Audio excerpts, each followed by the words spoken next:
มาแล้วอู้โบแตกอู้เต่าได้เต่านะได้เต่าพี่น้องเอ้ย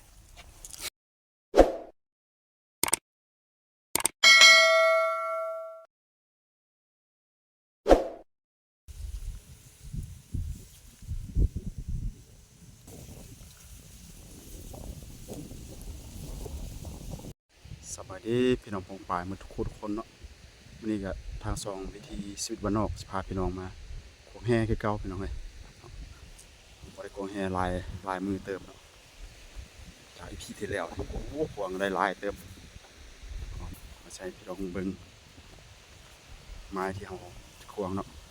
คือตามคลองน้ำโอ้สะท้อนแสงไปหน่อยบรรยากาศอย่างเด้อพี่น้อง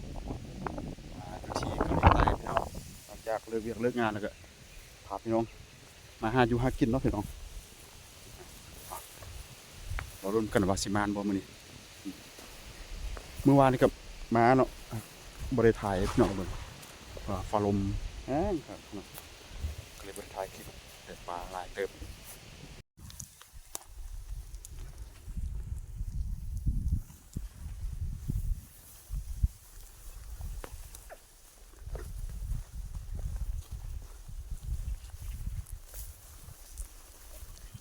มาได้ดูเนาะเมื่อวานได้ปลาใหญ่ประมาณโลปลาอยู่นี่ได้บัดนี้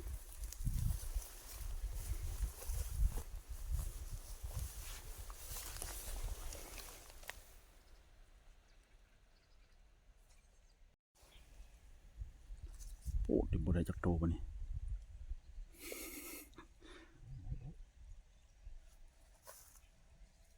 ถึงแล้วตัวเล็กแฮกมันปลานี่แหละครับนะหัวคันนี้ปลาซิวเลย ปลาซิวบ่แม่นปลาเมื่อวานนี่เนาะปลาซิวแม่นตัวบักใหญ่ว่ะตัวเล็กแฮกมันพี่น้องเอ้ยปลาเมื่อวานนะครับนะปลาเก็ดแหลบๆปลาซิวบ่แม่นแต่บ่ปลาซิวตัวใหญ่บ่นี่ตัวเล็กแฮกมันพี่น้องเอ้ยต้องได้อีก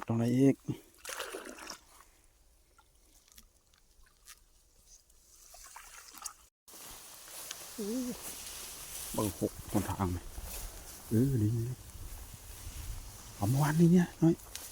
โมแม่น่าอยู่เนี่ย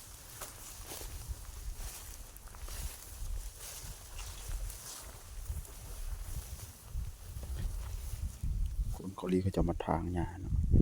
เขาไปนั่งสิเบ็ดพี่น้อยโอ้โหแตก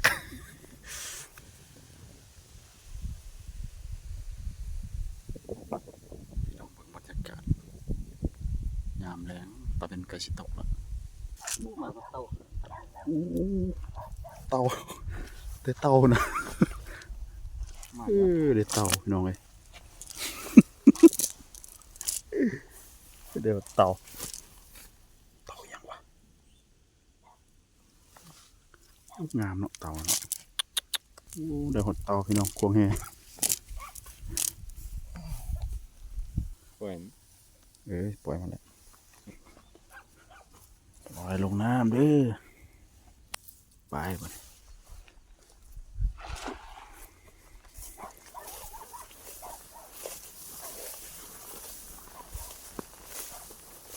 ลมนะปืนเปล่า เนาะเมื่อวานนี้ฟ้าลม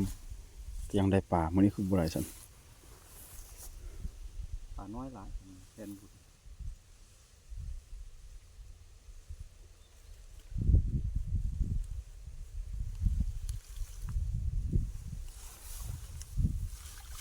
ปลากากับบุไรปลายังบุไรเนาะโอ้ได้เสยได้ปลานี่แหละปลาของโปรดแซ่บเลยพี่น้องแซ่บปลาเนี่ยปลากิดแหลบหมูมันปลาอย่างเกินปลาเกาหลีเลยปลาเกาหลีไปโอ้เนื้อมันแน่นดีได้คือปรากฏปลายังบุปลาเกาหลีบ่มีซื้อ พี่น้องกลับไปกลับมาแถวนี้เนาะว่าอยู่แถวเนื้อควงโอ้มีแต่เกาะลูกเดียวปกติบ่มีใครมาควงแถวนี้มามื้อวานมื้อแรกเลยกับมื้อนี้นะส่วนหลายคนเกาหลีเขาบ่ได้ควงแฮเนาะพี่น้องเขาสิบเบ็ดติกเบ็ดเอาแตกนี่สิใครมันหาบ่มีป่านะ บ่มีความ กวางนี้บ่ได้พุ่นบ่โอ้กวนขนาดป่านี่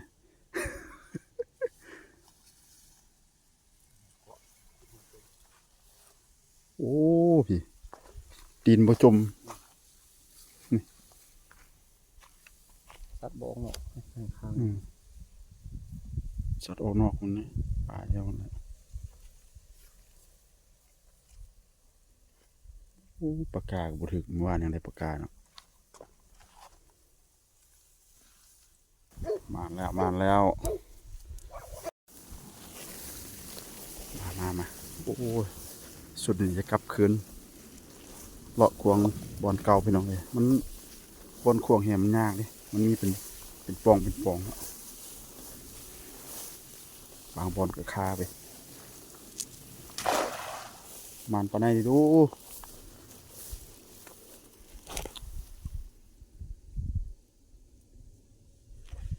โอ้เริ่มคำแล้ว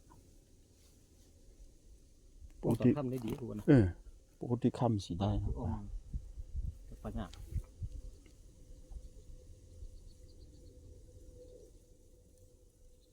บตึกตึกตักยังวะยาวสาดแล้ว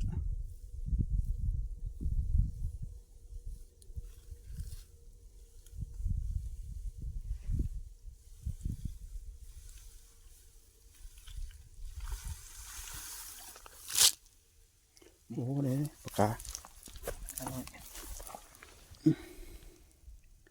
ปากกาเกาหลีพี่น้องคือปนินบานเฮาแหละเอามาสรุปผลของการควงแฮมานี่เนาะโอ้ได้ปลาพอได้เฮ็ดปนกินแรงพี่น้องเอ้ย